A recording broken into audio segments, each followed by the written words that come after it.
It's 10 a.m. here in Harare, Zimbabwe's capital. Welcome to ZTN News Blitz. A look at our top stories. 30 Zimbabwean human trafficking victims rescued in South Africa. Zimbabwe fuel prices unchanged. MDC leadership challenge. Who will take up the mantle?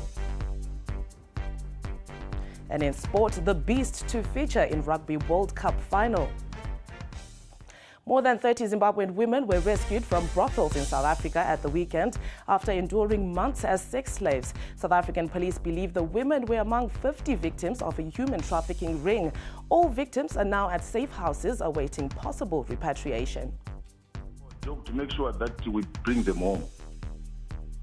And as government's foreign policy, that's their job as well, to make sure that they bring our citizens back home safely. Yes, but for the operational aspects of that, you can call Foreign Affairs.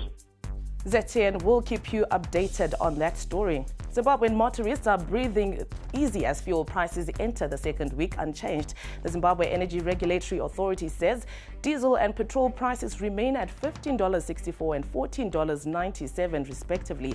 Over the months, the prices were going up weekly. Zimbabwe's Supreme Court will soon determine the bona fide leader of the opposition MDC party, Nelson Chamisa, and former party vice president Thokozani Kupe are battling for the post, and sparks are still flying outside the courtroom. Everything that was happening in court was just an academic exercise, was a moot. The person who went to court to challenge the decision taken by President Tsvangirai in appointing 2 additional vice presidents. That was why he went to court. But we have moved on. Climate change is weighing heavily on Southern Africa, leading to recurrent droughts. Zimbabwe, like much of the region, experienced a drought last summer, leaving more than 5 million people in need of food aid countrywide. The Minister of Agriculture, Parents Shiri, believes small grains could be the answer. We should consider putting part of our land under traditional grains such as finger millet, peel millet, and sorghum.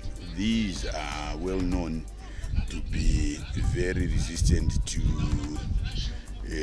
drought, and they don't require lots of fertilizers. If you have, say, about 1.5 months of reasonable rains, you are likely to achieve very impressive yields. In sport, Tendai Mtawarira's Springboks are through to the 2019 rugby final, where they will play England. South Africa edged Wales in 1916 to reach the final on Sunday.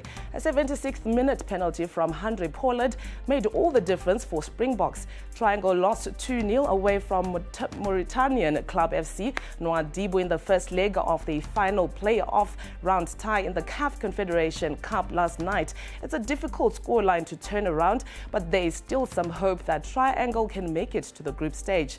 Highlanders continued their good form under new coach Peter de Jong as they progressed through to the Chibuku Cup semi-finals after beating 10 Men FC Platinum 3-0 at Barberfield Stadium. A Prince Dube penalty was followed by goals from Denzel Kumalo and Tinashe Makanda. Elsewhere, ZPC Kariba beat Manika Diamonds 2-1 at Vengere. Manika led early through to Stanley Ngala, but ZPC came back with goals from God Knows Gwara and James Marufu with a penalty. Jeffrey Takunda missed a penalty late on for Manika Diamonds. On Saturday, Ngezi Platinum needed a 5-3 win on penalties to dismiss Black Rhinos. Liverpool captain Jordan Henderson believes an improved mentality under manager Jurgen Klopp helps him to come from behind against Tottenham. Henderson scored the equalizer before Mohamed Salah converted from the spot for a winner. Harry Kane had given Spurs the lead. The win restored Liverpool's 6-point Premier League lead. In the English Premier League last night, Manchester United won 3-1 away to Norwich despite missing 2 penalties. Their first away victory in the league since February. Scott McTimoney, Marcus Rashford and Anthony Marshall scored, with Rashford and Marshall both having penalties saved by Tim Krul. Arsenal blew a 2-0 lead to draw 2-2 with CPA, with captain Grant Xhaka involved in an angry confrontation with his own supporters when he was substituted. Well, that's all we had for you on ZTN News Blitz. Catch Blessing at 1 p.m. Thank you for watching.